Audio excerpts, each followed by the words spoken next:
ওরে ভাই বন্ধুরে আমার, আপনি ভালো করে শুনবেন। আজ বিশ্বনবীর হাদিসের কথা আমরা জীবন থেকে মুছে দিয়েছি। আজ আল্লাহ রাব্বুল আলামিনের কোরআনের কথা আমরা জীবন থেকে মুছে দিয়েছি। আপনি মুছে দিয়েছেন, আমি মুছে দিয়েছি, আমরা সবাই ভালো কাজ করেছি।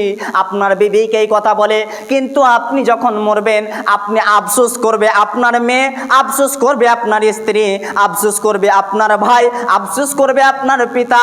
আর যখন আপনি কবরের মধ্যে চলে যাবেন কেউ আফসোস করবে না। আফসোস করবে কে?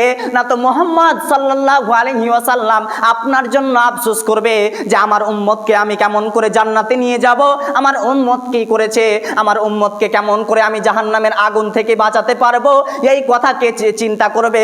না তো মুহাম্মদ সাল্লাল্লাহু আলাইহি ওয়াসাল্লাম চিন্তা করবে। হাদিসটি বর্ণনা করছেন আন ইবনে আব্বাস রাদিয়াল্লাহু তাআলা আনহু قال قال رسول الله صلى الله عليه وسلم أبغض من الناس إلى الله সালাসাতুন মুলহিদুন ফিল হারাম। আল্লাহ সুবহানাহু ওয়া তাআলা তিন শ্রেণীর ব্যক্তিকে সব থেকে ঘৃণা মনে করেন, সব থেকে তিন শ্রেণীর ব্যক্তিকে খারাপ মনে করেন। আপনি বলবেন কোন সেই ব্যক্তিকে খারাপ মনে করে, কোন সেই ব্যক্তিকে খারাপ মনে করে?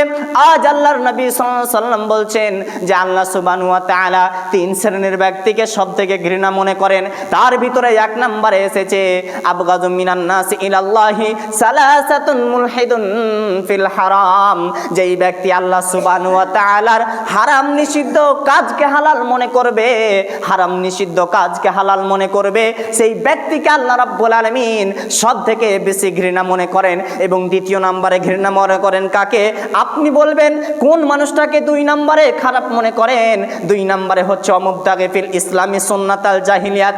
এই ইসলাম দিনের ভিতরে নারী হোক না কেন, নারীর পিতা হোক না কেন, উভয়কে বলা হয়েছে যে তোমরা নারীর জাহালিয়াতের মতো করে ইসলাম দিনটাকে, সুন্নাতের দিনটাকে, শান্তির ধর্মটাকে জাহালিয়াতের নীতিতে তোমরা পরিণত করিও না। আজ ছেলের বাবাকে হোক না কেন, মেয়ের বাবাকে হোক না কেন, পুরুষ হোক না কেন, নারী হোক না কেন, উভয় যদি আজকে এই ইসলাম দিনটাকে জাহালিয়াতের জামানার মতো পরিণতি করে দেয়, উপস্থাপনা করে দেয়, যে এইরকম জাহালিয়াতের নীতির ঘটনা আমি আগেই বলেছি তেমন এখনো বলি। আজ জাহালিয়াতের জামানাতে একটা নীতি ছিল যে যেমন ভাবে আজকে আমাদের মহিলাদের বাড়িতে 6 মাসিক হয়, তেমনি ভাবে জাহালিয়াতের জামানাতে নারীদের মাসিক হতো, কিন্তু ওই নারীদেরকে বাড়িতে প্রবেশ করতে দেওয়া হতো না। বাড়ির বাইরে একটা ছোট্ট করে ঘর করা হয়েছিল, ওই ঘরের মধ্যে তাদেরকে থাকতে দেওয়া হয়েছিল। আজ তেমন ভাবে শান্তির ধর্মটাকে আজ আপনার আমার মেয়ে, আপনার আমার স্ত্রী, আপনার আমার মা, আপনার আমার মা বাবা আজ যেমন ভাবে এই ইসলাম দিনটাকে জাহালিয়াতের নীতিতে পরিণতি করতে চাইছে, সে প্যান্টের মাধ্যমে হোক না কেন, ড্রেসের মাধ্যমে হোক না কেন, ও ভাই পিতা আপনি মনে রাখুন আপনাকে আল্লাহ রাব্বুল আলামিন তো ভালোবাসবেন না, বরং আপনার মেয়ের যখন কাল বিচার হবে সাআলা ইয়াকসুহান্নাসা ইলা ইয়াউমিল কিয়ামাতি ওয়া কবরা লা তামবুহা মিন কুল্লি আউজান কবরা মিন কুল্লি কাওহান ইন্না নাসরুল্লাহি সাআদা। তুমি মনে রেখো তুমি একটা বাড়ির গার্জিয়ান হয়েছো, আল্লাহ রাব্বুল আলামিন তোমাকে গার্জিয়ান করেছে, নচিত তুমি সন্তানের মুখ দেখতে পেতে না। আজ তোমাকে ওই বাড়ির গার্জিয়ান করেছে কে? না তো আল্লাহ রাব্বুল আলামিন। কিন্তু আল্লাহ যে তোমাকে গার্জিয়ান করার পরে উপস্থাপনায় একটা বিরাট প্রতিদান দিয়ে দিয়েছে, কিন্তু সেই জিনিসটা তুমি মনে রাখিও না। আজ তোমার মেয়ে এই জাহালিয়াতের নীতিকে, ইসলাম দিনকে জাহালিয়াতের নীতির মতো পরিণতি করতে চাইছে, ইসলাম দিনটাকে, শান্তির দিনটাকে আপনার আমার মেয়ে, আপনার আমার স্ত্রী, আপনার আমার ছেলে মেয়ে ওই জাহালিয়াতের মতো পরিণতি করতে চাইছে, জাহালিয়াতের মতো আমাদেরকে ইসলাম দিনটাকে বদলাতে চাইছে। পুরুষ আপনি জেনে রাখুন এই ইসলাম দিনটা যদি ইসলাম দিনের মতো না থাকে, জাহালিয়াতের মতো যদি হয়ে যায়, তাহলে যখন আপনার মেয়ের মাধ্যমে, ছেলের মাধ্যমে যদি ইসলাম দিনটা পরিণতি হয়ে যায় জাহালিয়াতের মতো, তাহলে ও ভাই আপনার মেয়ের যখন বিচার হবে, আপনার সন্তানের বিচার হবে, আপনার বাবার বিচার হবে, আপনার কেন বিচার হবে? তখন আপনাকে কাউকে দাঁড় করিয়ে বিচার হবে না। ক্বালা ইয়াকসুহান নাস ইলা ইয়াউমিল কিয়ামা কবরুহু ওয়া সাফফালান নাস ইলা ইয়াউমিস সুআব। তুমি জেনে রাখো তোমার যখন বিচার হবে কাল কিয়ামতের দিনে, তখন তোমার পাইকট্য কাউকে দাঁড় করা হবে না, তোমার পিছনে কাউকে দাঁড় করা হবে না, তোমার সাইডে কাউকে দাঁড় করা হবে না। ইলা ইয়াউমিন নিসা নাফসুহা মা কুল্লি ফি কবরাল ইহমাত নাস। তোমার কিয়ামতের দিন যখন তোমার বিয়ের বিচার হবে, পুরুষ তুমি জেনে রাখো, ভাই তুমি জেনে রাখো, রাখো, তোমার মেয়ের সামনে 4 জন পুরুষকে দাঁড় করিয়ে তারপরে আপনার মেয়ের বিচার আরম্ভ করা হবে। হারাম নিষিদ্ধ কাজ। তাহলে এই ইসলাম দিনটাকে জাহালিয়াতের জামানার নীতির মতো যে করবে তাকে আল্লাহ রাব্বুল আলামিন সব থেকে বেশি ঘৃণা মনে করেন। এই হচ্ছে 2 নাম্বার। এবার 3 নম্বরে বলছেন, বিশ্বনবী বলছেন, ওয়া মুতালিবু দামিমরিইন বিগাইরি হাক্কিন লা ইউহাররিকা দামাহু। বিশ্বনবী বলছেন, যদি কোনো মানুষ তার সন্তানের মাধ্যমে, যদি কোনো মানুষ তার বিনা কারণের মাধ্যমে আল্লাহ রাব্বুল আলামিনের মসজিদে এসে সেই ব্যক্তি কোনোদিন সালাত আদায় করেনি, ওয়া মুতালিবু দামিমরিইন বিগাইরি হাক্কিন লা ইউহাররিকা দামাহু, সেই ব্যক্তি পুনরায় আল্লাহ রাব্বুল আলামিনের কাছে আসবে। আর আসার পরে আল্লাহকে বলবে, আল্লাহ তোমার অমুক ব্যক্তিকে আমি 50 লক্ষ টাকা ধার দিয়েছিলাম, অমুক ব্যক্তিকে আমি সুদের জন্য 20,000 টাকা দিয়েছিলাম, আল্লাহ তোমার ওই বান্দা আমাকে টাকাটা দেয় না, আল্লাহ তুমি ওকে দুনিয়া থেকে উঠিয়ে দাও।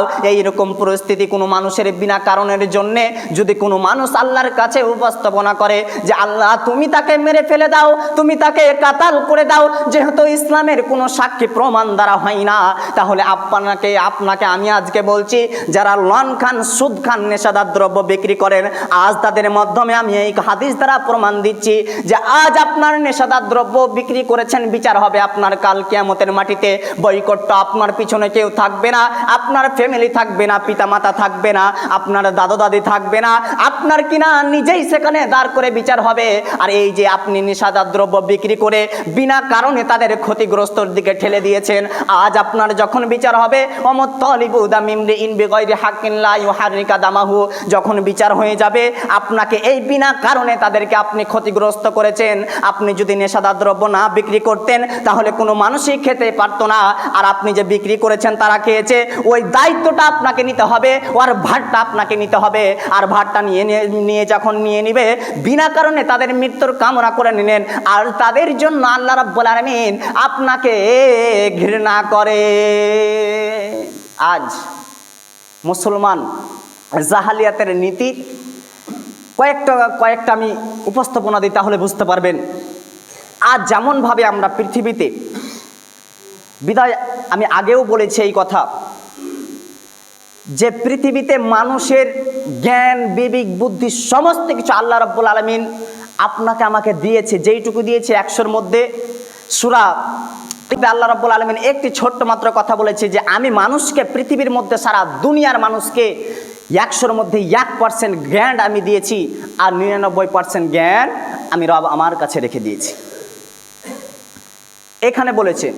এবার সূরা নাজিয়ার মধ্যে একটি কথা পাওয়া যাচ্ছে যে আল্লাহ রাব্বুল আলামিন বলছে যে আমি মানুষকে জ্ঞান দিইনি, আমি মানুষকে জ্ঞান দিইনি।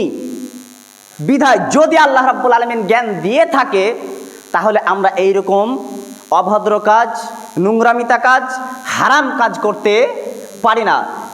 এইখান থেকে সূরা নাজিয়া থেকে একটি বর্ণনা পাওয়া যাচ্ছে, তাফসির আল্লামা ইকবাল তিনার একটা বাংলা বইয়ে তিনি একটা বিশিষ্ট করে একটা গল্পের মাধ্যমে ছন্দে তুলে ধরেছে যে মানুষের জ্ঞানটা বড় জ্ঞান, মানুষের জ্ঞান বড় জ্ঞান, তবে জ্ঞান কোথায় লাগাতে হবে তিনারা বিদ্যা চর্চার মাধ্যমে এই কথা বলেছে।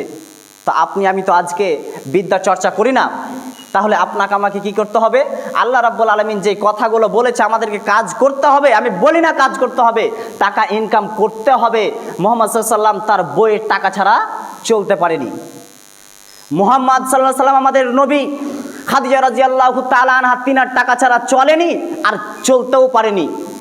আজ আমি ওই কথাই বলছি, টাকা ইনকাম করতেই হবে, যে কোনো মূল্যে করতে হবে, তবে হালাল হতে হবে।